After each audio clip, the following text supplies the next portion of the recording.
Is this only the first wave of skies? They topple down. Can this get any worse?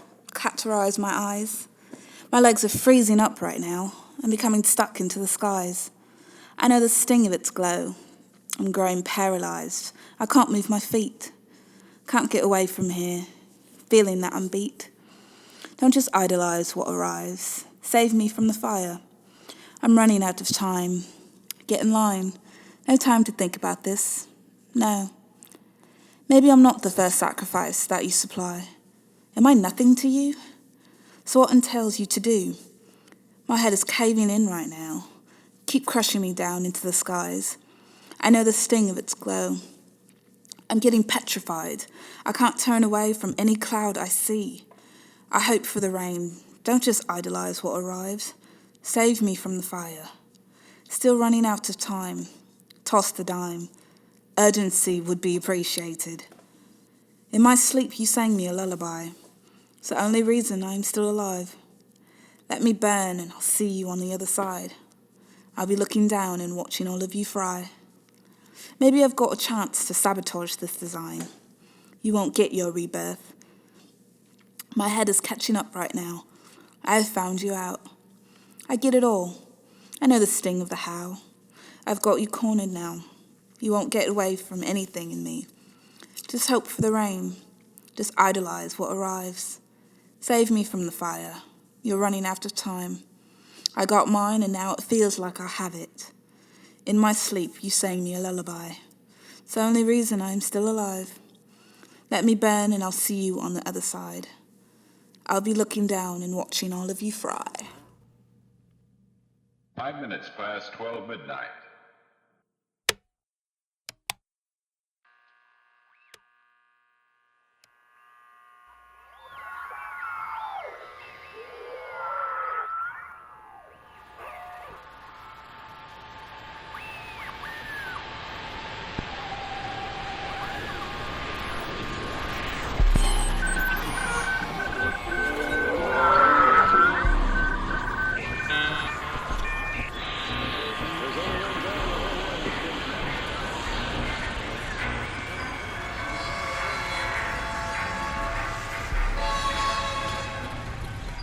From Sacramento, the heart of California, and around the world, genuine modern radio. Radio FLoMM.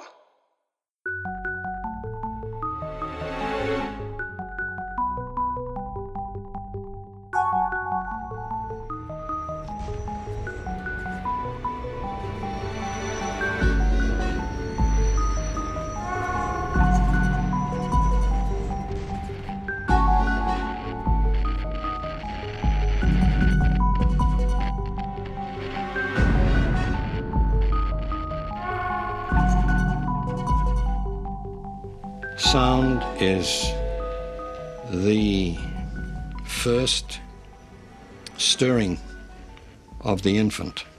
He hears sounds, he puts them together, and they cohere. Sounds have a romance. The sound of a cricket at night to establish mood in a radio drama. Very simple effect. The sound of thunder, the sound of rain.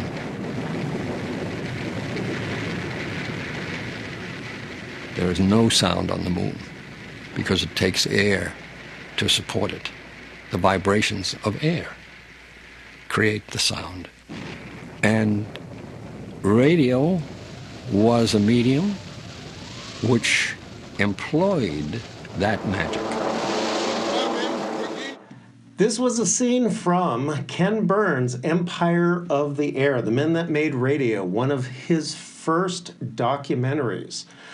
I'm Steve Mehallo, one of the creators of FLoMM, and today we are going to review this program. I'm Devon PARKS-CLOUTIER, and I forgot my line. I don't think I gave you a line. Yeah, you have did. a line? You said What? something about across the aisle. Oh, you're across the aisle. Okay, so sitting across from me is... Devon PARKS-CLOUTIER. So the trick here was we're doing a podcast about radio. We might as well go back and watch a documentary about radio. But yeah, if you didn't see this, basically there's going to be a lot of spoilers. So just almost everyone is dead from this thing. So that's a spoiler. But including Jason Robards, who was announcing it. What did you think of his work? He was fantastic. He just had, this deep baritone quality to his voice that, it made the information so easy to, absorb. He seemed cool. As one of Ken Burns' things, I remember watching this several years ago, and it was one of the first documentaries I saw that was like a real story as opposed to just talking heads.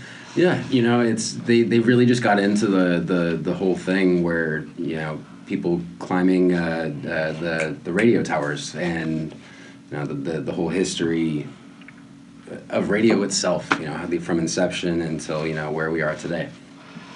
That's what was really cool about it. Yeah. And there were the three guys. Of course, they started with Marconi. He discovered the radio waves. And then you had Roy DeForest come in there and start he decided he wanted to be the inventor, even though he really wasn't very good at it. Yeah. And he went to school, and everyone called him Monkey Boy. Really? Yeah. And he was really pissed off. Mm-hmm. Yeah. And so he grew up really angry. And today he kind of reminded me of Stephen Miller, who's working with Trump these days. I can definitely see that. And who hates immigrants. So here's a guy who kind of hated everyone and felt he was a genius. Mm-hmm. So he goes off to invent his stuff, and he ends up stealing the ideas from other people. Well, I mean, when you start off being called Monkey Boy, it's kind of like a lost cause already to begin with. Yeah. I think that all of this kind of just justifies his later successes because, well, I don't know about successes because he was still even later in his life called Monkey Boy from what the documentary went into. I don't remember that part. It was in the middle-ish. Oh, I think I went to the restroom. So, yeah, and he was competing with Marconi, and eventually he did bypass Marconi. He did have one great idea, which was the idea of broadcasting entertainment and music to more than one person. Mm. So it was just not one person on the receiving end, but you could suddenly tune in and hear that. And I think they did a really good job of recreating that. Well, I mean, it was like the Spotify of like then, everybody was just kind of being able to listen to, actually I guess it would be more like Pandora, really, it was like whatever. It was whatever he liked, I think, was it. And I mean, that would be cool. It's like you get to customize your own Pandora station for everyone else. You get to kind of take over the room and... Which was kind of radio. Before that was dots and dashes. Yeah, and that's hard to dance to. So somewhere along the way, the person who improved on all this was... what was his name? Rodney something. Rodney? Yeah, Rodney Armstrong. Yeah, Rodney? Rodney. Was it not Rodney? No, it was... You see, I took notes. Oh, yeah. No, I guess it wasn't Rodney. So it was Edwin. Edwin, yeah. Edwin, who basically was the genius of this documentary. He came up with all this stuff, but he spent just years fighting DeForest in court. And that was just sort of a pain in the ass. He'd come up with something really inventive, and then boom. And then there's the other guy. Yeah. The other guy who was there broadcasting what was his name again? David Sarnoff. Yes. Yeah. And what he did was just incredible. Yeah, he was really fantastic. I mean, just the way he brought the radio to the masses. It was huge. It was amazing. Tremendous, in the words of Trump. He was the guy who heard the Morse code come in on the Titanic sinking. Oh, wow. But he didn't know anything about any doors and a couple and the guy who drowned. That's another spoiler. The hands on the window, with the steamy... Yeah. He never mentioned that. That didn't come up in the documentary. That would have been really interesting to hear the Morse code on that. And Armstrong worked for him, but then it really went sour because of the whole FM deal. Oh. Yeah, I remember that. It was a huge deal when you brought in this whole other set of frequencies and And then he showed it to his boss, and Sarnoff just turned on him because, number one, he didn't want AM to go away because they were selling radio. Right. Yeah, Armstrong decided he couldn't stand the static of AM. In fact, if you listen to AM today, Rush Limbaugh is still static. And that's why he talks so loud. Yeah, he has to yell over the static. Yeah, so Armstrong invents FM, and it's really incredible, and Sarnoff doesn't want it, so he kicks him out. He Tesla's him, basically. Yeah, it was like a Nicholas Tesla thing. So he leaves in his electric car. And they take the space that he had there because they had a better idea. It was called television. So he's working on FM. And Sarnoff was known for this. Even outside the documentary, he hated... Yeah, I always wondered why we had 45 records with a big hole in the middle of them. And it was because RCA was manufacturing record players for 45s. When they actually went to 12 inches, he fought the format. He kept 45s on the market, so people are buying singles. Well, he did the same thing with FM. So Sarnoff actually managed to lobby the government to get all the FM frequencies moved to the television frequencies. Okay. And that's kind of what did Armstrong in. So it was horrible what happened to him. That was the smart guy, not the idiot. Yeah. Yeah, that was the smart guy. Yeah. Yeah. So yeah, that's one hell of a tip. I have to be honest with you, I didn't do the homework. This is fascinating, though. I mean, I really enjoyed the story. You didn't do the homework? I couldn't get the link that you sent me to work. So we were going to talk about this. Didn't we just talk about it? I guess. So you don't know what happened to Armstrong? No. But you're thinking Armstrong and Getty, probably. Yeah, you know, I mean, like, I've been listening to Sacramento AM radio for pretty much my entire life. Oh, okay. So, well, something happened to Armstrong. What happened? I'm not going to tell you. Oh. So wait, hold on. They hit it. What? Okay, so it says that Orson Welles broadcasted his adaptation of The War of the Worlds in 1938. Yes. So was that was on AM at that time? Right? Yes, everything was AM. Okay. In fact, if you think about FM didn't kick in until like the late 1970s. Oh, okay. That's how long people were addicted to shit. AM. I mean, like, then at that point, like, when the earliest, like, when color TVs were basically being introduced, FM was coming into the mainstream, so it was kind of like this full-on communication. Not really, no. FM was ignored. They did a good job of getting people to ignore FM. Okay. And so what happened was Armstrong, all the radios he had built could not be used. Anyway, so we just reviewed thumbs up or thumbs down. I'd say it was a solid thumbs up. You know, I loved the movie. Just based on what you heard? Yeah, based on what I heard, it sounds fantastic. What did you watch? And I ended up watching Thor again. Oh, okay. Because, you know, the rock guy is really, really funny. I didn't see Thor. Well, you should. Oh. It's really funny. It's like a good intergalactic buddy comedy.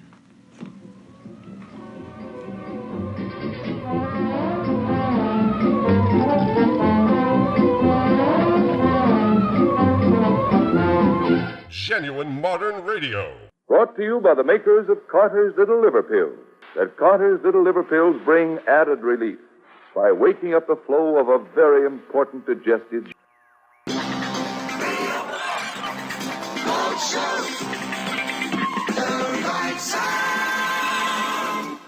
No, I think that punk rock died 20 years ago. All right, and I think that punk rock in general has just gone away, and it's just a regurgitated cartoon of itself.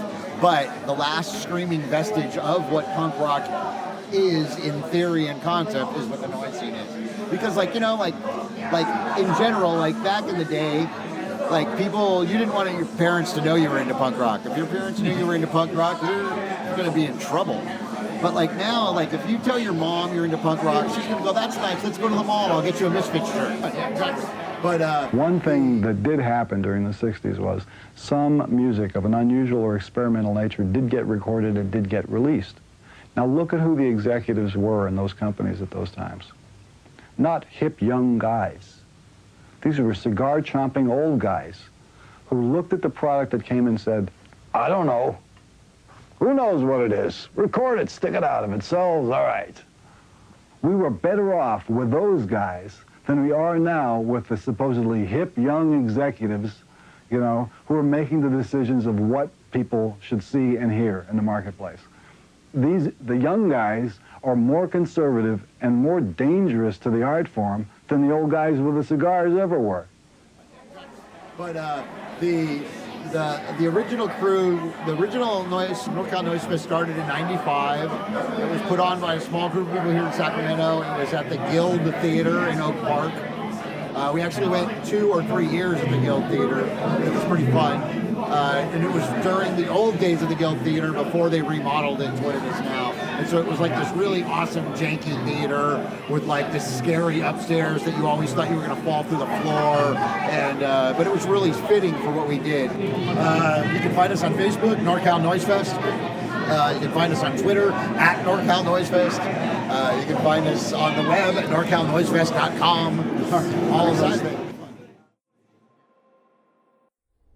NorCal Noise Fest 2018. That's a good place to start. Yeah, this will be our 22nd. So, how old's this one? This is from 2013. It was the 100th anniversary of Luigi Russo's The Art of Noises, and so we called it A Century of Noise. And that was kind of an essay, the Art of Noises, that became one of the fundamental documents of noise that nobody really knows about now or cares much about, but it's helped set a pattern in some ways. Well, the Futurists are a very interesting group, but everyone tends to walk away from them once they get into Mussolini. That happens. And it's very interesting because the fashion industry, Lady Gaga, everyone steals from them. And we're stealing from them too. You could say the same thing about Boyd Rice. Yeah. Noise has been around a while, but it's always been this sort of in the background before pop culture starts to assimilate. And I would say from my point of view, walking into Noise Fest, you have to see it to experience it. Or you have to hear it to experience it. You can't really hear it through just audio devices. It's one of those experiences that's best via direct transmission. It's difficult to explain, and that's part of the problem with trying to promote a festival of music that's difficult to explain. The first question they have is, well, what would you hear on the radio that sounds like Noise Fest? And my standard answer that I think I've mentioned on this podcast before is if you hear something that sounds like the NorCal Noise Fest, odds are your radio is broken. That's about right. Or you're using a really old radio. When we started this out, just look at the history of radio, what blew my mind was just the 3-dial devices from the 1920s. If you wanted to pick up a station, you sat there for a while and turned dials until it came in. And even television was like that. You had to get the picture to come in if you wanted your station, move the aerial around and everything. So now we kind of accept everything for granted. So I see the far extreme as being just sort of auto-tune and then you at the opposite end of things. Well, it's a difference in the accessibility of media, and if you were living in an era when you were largely starved for media or had to create it yourself, yes, there was a certain amount of effort involved with just getting it into your head via you had to build a crystal radio set and then learn how to tune the dials, and then maybe you'd get some tinny warbling that you'd hear, but now there's so much media around that you don't really need to make any effort to be inundated with it. And the challenge there is that it's people who actively seek media that's different from the stuff that we're drowning in that stumble across things like Noise Fest. And that's where the challenge is, making the connection between the seekers and the people who are creating this media and getting them all in the same room. I think one of the things I've seen with your approach to things at the FLoMM thing we put on is also just people showing up and going, I've never seen this before, and then really getting into it. And I think that's the reason to show up for what you have going on here. That's still my favorite response to Uberkunst is a person who walked into it. It was a mostly a reggae show at the San Francisco Maritime Hall in around 1999, and we were playing an Uberkunst set in the basement and smashing photocopiers and things, and this person wandered down what it was mostly, like I said, pop and reggae, and he told me afterwards, he said, how can my eyes be seeing this? He was just so struck with how discongruous the performance was from everything else that he had seen that day, and sort of hidden away in the basement where most people who attended the festival had no idea that that was going on. And so what we're trying to do is move the basement up to the main level and bring this underground to light, which has varying results. And sometimes some people, they're just going to see it and be scared away, but it's the handful of people who aren't scared away, who are intrigued by it, that we're hoping to. That's the hard part with anything new. All this stuff makes it into the mainstream. If you want to see something new, you have to go to places that are not well advertised, are not what you're going to see on America's Got Talent. Exactly. This is America has no talent. I'm throwing some FLoMM philosophy in here too, but that's part of our thing is, well, what are you guys doing? And, well, we're deliberately not explaining it. And I'm now talking to someone who's really pushing things forward, and sometimes people don't get it. You just have to show up and jump in and enjoy. Essentially, and that's the challenge, is some people will jump in and they will shriek in agonizing pain and run out, and that's part of it. They also are participants who run away in fear. And that's what the dadaists were all about. That's their goal was to get people to leave by the end of the evening. I haven't quite figured out how to do that yet with FLoMM, because then you lose people, but then you have to start over. It's a fine line, because you want people to leave at the end of the evening, and what happens is people leave at the beginning of the evening, and they don't stick around for the rest. So you have to draw them in with something that will hopefully connect with them, and then again you need to connect with the right people, and for most people aren't the right people, and it sounds elitist and corny sometimes to say that, but it's really not about elite or otherwise. It's in a lot of ways it's an anti-elite, because the people who like this tend to be people who spend a lot of time in their own rooms, assuming that nobody else likes this stuff. That's a big part of the world right now. So who you have coming up? Because what really fascinates me is this takes place in Sacramento, but you get noise. Can we even call them bands? Sure. So you get groups and people from all over the United States who show up for this. It's a split. We typically a large percentage are from Northern California, just because where we have the connections, both Sacramento and the Bay Area, and then we typically have a contingent from Southern California and from Oregon, and then we have a sort of a third band of people who come from the rest of the country to Sacramento, just because we've been doing it so long. But we have a national, if not international, series of connections with performers and people we've interacted with, and it's grown and evolved over the years. Some people come back again and again, like Big City Orchestra, or some people are relatively new, like War Hippie, who I don't think has played Noise Fest before. Some people we get occasionally, like Crank Sturgeon, who actually just recently moved to California from the Northeast, and he's been here a few times and always a big hit.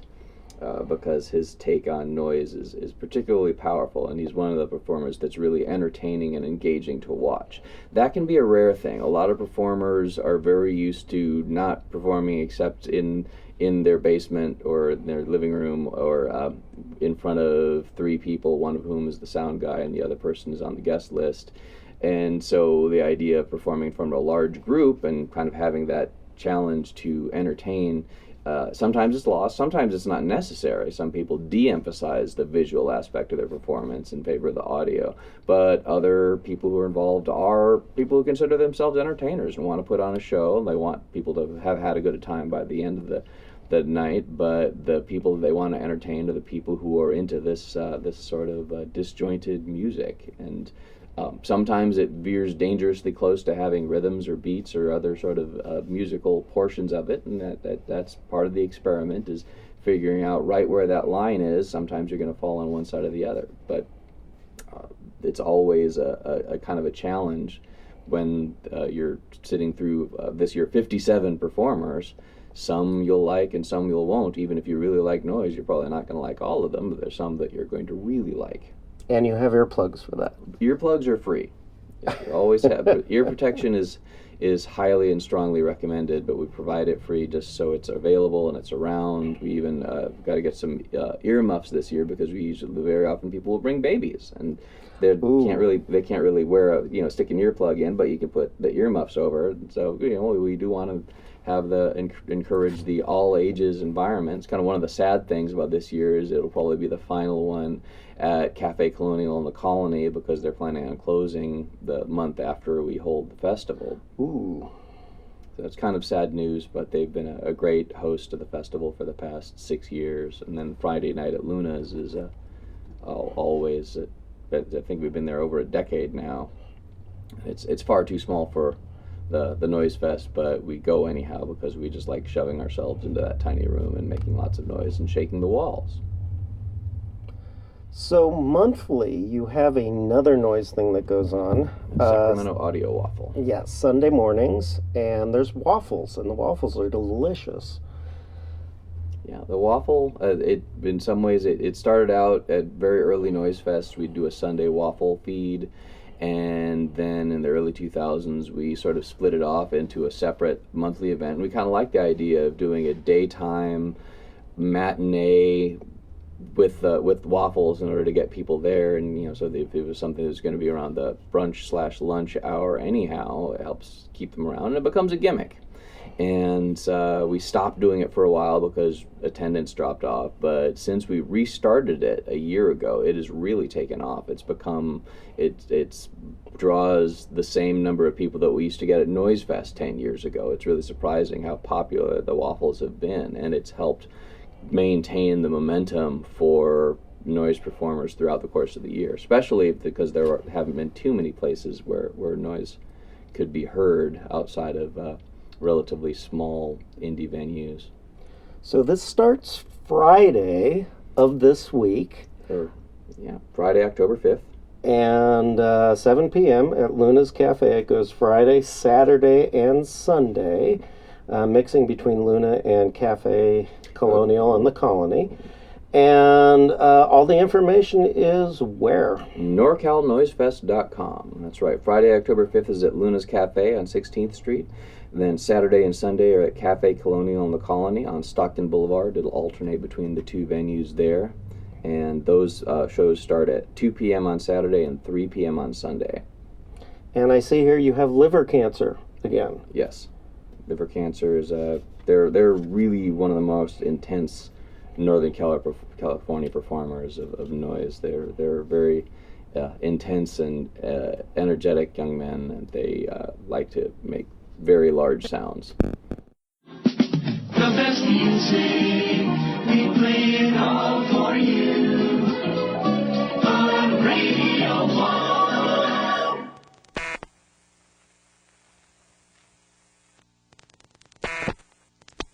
And now, Human Fluid Rock.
This is Radio FLoMM. And I see here you have liver cancer again. Yes.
You're listening to Radio FLoMM.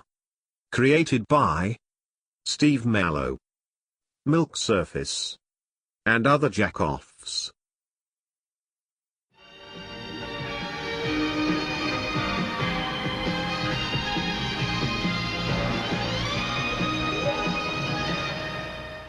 Here in my hand is the first radio tube, the miracle seed from which sprang the entire mighty structure of radio and television. Sonar, radar, talking pictures, guided missiles, automation, the electric brain computer, and long-distance telephone communication. It seems that every day there's news about an upcoming movie or show, but deep in the library of Amazon Prime, currently you can find Ken Burns' America. And on episode 7, you can experience the Empire of Air and learn about the first piece of furniture that could talk. This documentary is sort of separated in two halves. The first about how the technology of radio was founded, and the second about how it became such a phenomenon in America. This focuses on the 3 lives of Lee DeForest, Edwin Howard Armstrong, and David Snaroff. While these 3 lives were entangled throughout the whole history of radio, Lee DeForest was probably the first and almost the last. And while he might be the most credited, he happens to be the most fraudulent.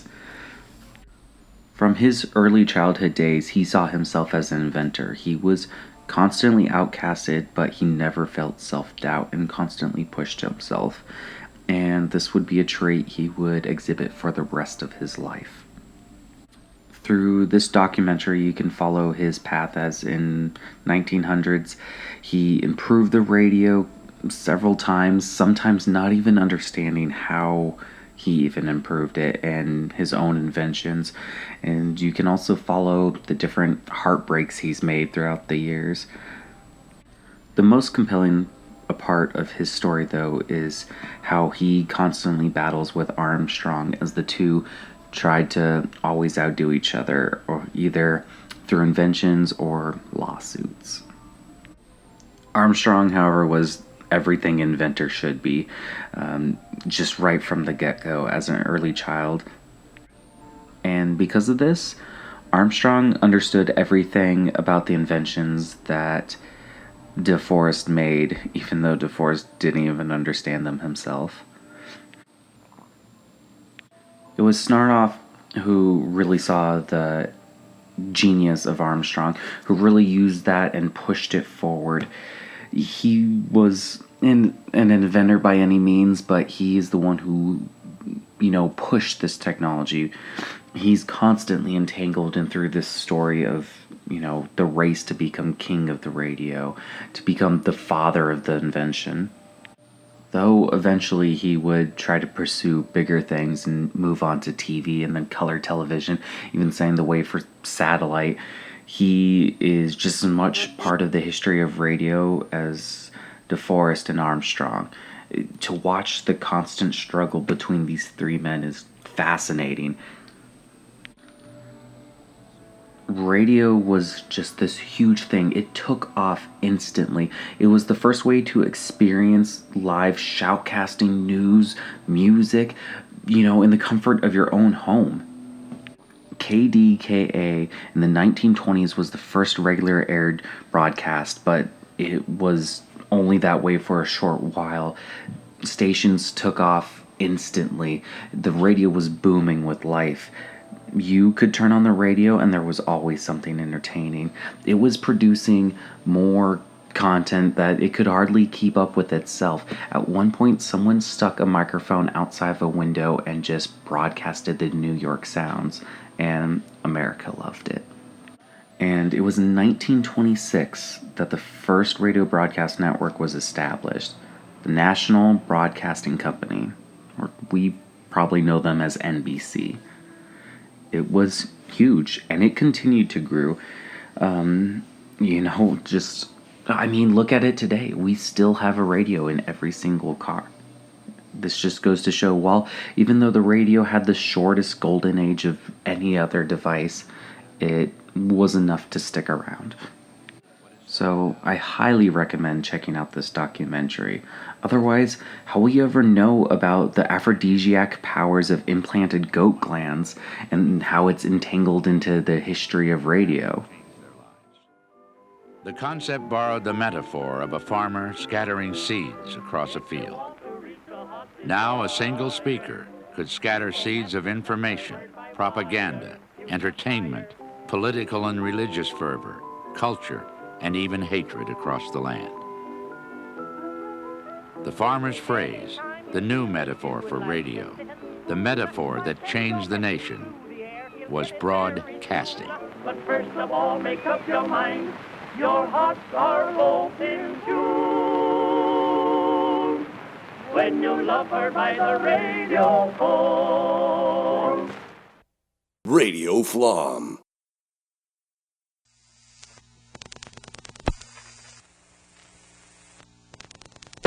To listen to your favorite radio stations over the phone for free, simply call back the number shown in your caller ID.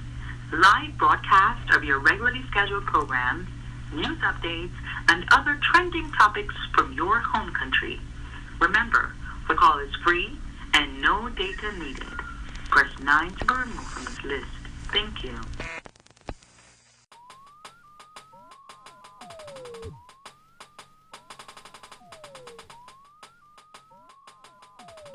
Dr. Mendez is in the house.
Coming to you live from Del Paso Boulevard in a car right now. This is What the FLoMM is Happening. October 3rd, 80s night, 9 p.m. Press Club, 2030 P Street, Sacramento.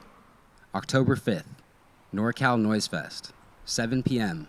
Luna's Cafe, 1414 16th Street, Sacramento. Gary Newman's Nightmare. 9 p.m. Bimbo's 365 Club, 1025 Columbus, San Francisco. October 7th, the return of the most open mic in the city.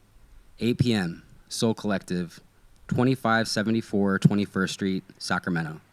October 11th, RC Movie Night. 8 p.m. Beers Books, 915 15th Street, Sacramento. October 13th, LA Printers Fair, 10 a.m., International Printers Museum, Los Angeles. Stockton Zine Fest, 2 p.m., 720 East Weber, Stockton. Dave's Pig Roast, 4:30 p.m., Vieira Farms. The Manufactured Self by Denise, 5 p.m., Brick House Gallery. October 19th, Zepparella in Auburn, 7 p.m., Oddfellows Hall, Auburn, California. October 20th, Burley Backyard Barbecue, 2 p.m., Burley Beverages. If you have any events that you would like added to the calendar, please get to us at flom.us/contact, and we will add it to our next event calendar.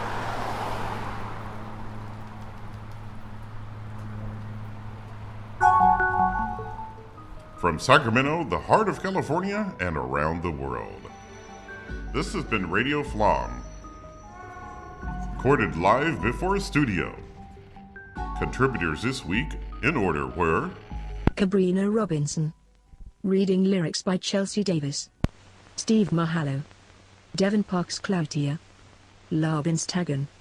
A clip of Frank Zappa from The Cutting Edge. William Berg. Human fluid rot. Liver cancer. Milk surface. And Daniel Mendez. Also featured were Announcers Jason Spires, Cliff Allen, and Audrey Daggett. Radio FLoMM is produced by Steve Mehallo, Devon PARKS-CLOUTIER, and Milk Surface as himself.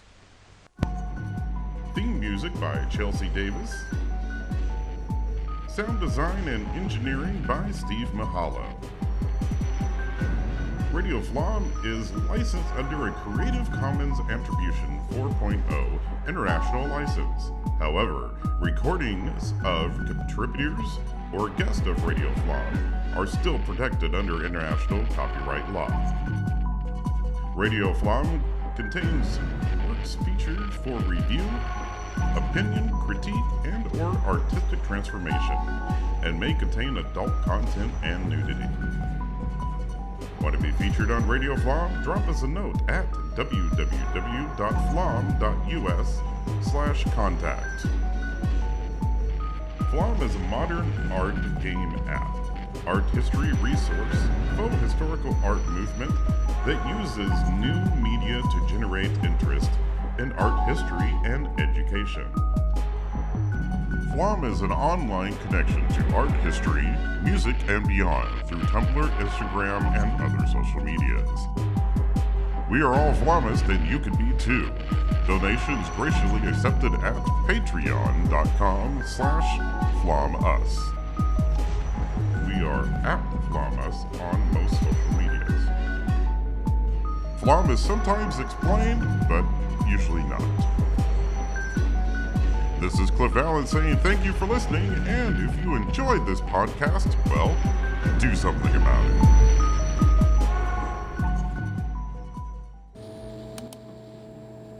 This is Radio FLoMM. We are in need of funding. Please help with whatever you can. Podcasts are not cheap, and neither is my computer-generated British voice. Help make our content better, so you can be more entertained.